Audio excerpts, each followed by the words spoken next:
please support the We law hear report. that. Do you have a seconder for your motion? Yep. Councillor Wayne. Okay, I think let's just deal with this and then we will either one way or the other move on to the substantive motion. So we've got this as an amendment by way of substitution. You've had the advice on the implications of this amendment by way of substitution. Sent it to you. Did it get there? I will put that. By division, thank you.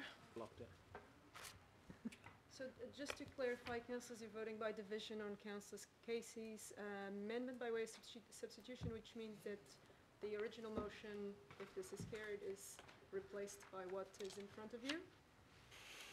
No questions? All right. Councillor Brewer. No. Councillor Casey. Yes. Councillor Cashmore. No. Councillor Clow. Aye. Yes. Councillor Cooper. No. No. Councillor Darby. No. Councillor Fletcher.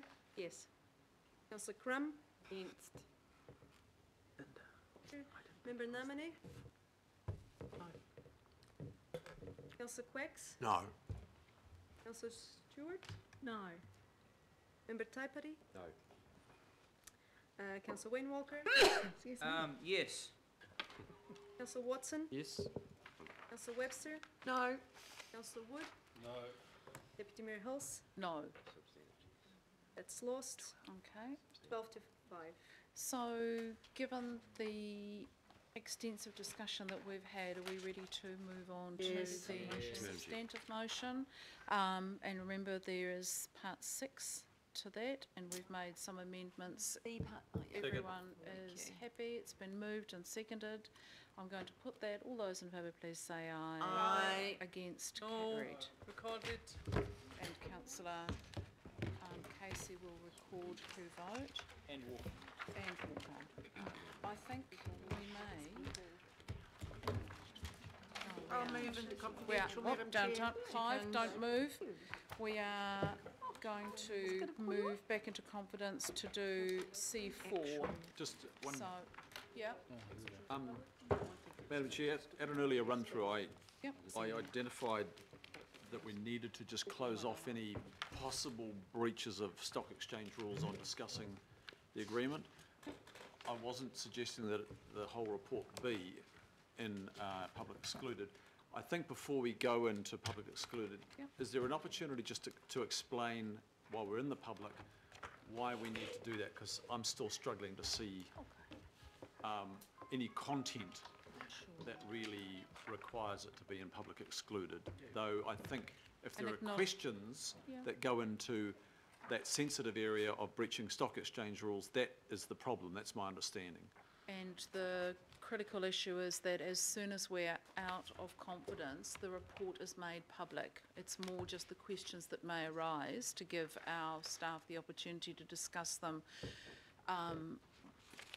without any problems arising from that. But all the information contained within Clive's report will be fully public immediately after the meeting. But Clive, do you want to C4 I'm referring to, yeah. explain that? Madam Chair, it was really just an opportunity if there were any questions related to the details of the negotiations and that, quite frankly, it would be probably better for us to discuss in terms of our approach and in terms of not necessarily wanting to I think there's elements of that which are appropriately kept confidential, I suppose, if that arose. There may be nothing that comes out in those questions, in which case the report could easily be released, but it was just to give an opportunity. I don't know what questions there might be in terms of therefore might come out. But there may be legal issues or contractual issues that we don't necessarily want to air in public. Okay, it's just good that that's said here, and now we can proceed. Yep. No, we were, and you'll notice in the procedural motion, we were going to cover off the fact that this will entirely be released at the end of the meeting. So I'm happy to move the procedural motion. Second. There's a seconder, Councillor Darby. Councillor Webster. I'm going to put that. All those in favour, please say aye. Aye. It's carried. We might just take a moment to... Madam Chair. Member Taipari. So I was out of the thing, but is the items C1 to 3 deferred. They are. And So in the context of item C4, is the room clear yet, or? Well, it's not, and I was hoping to just take a moment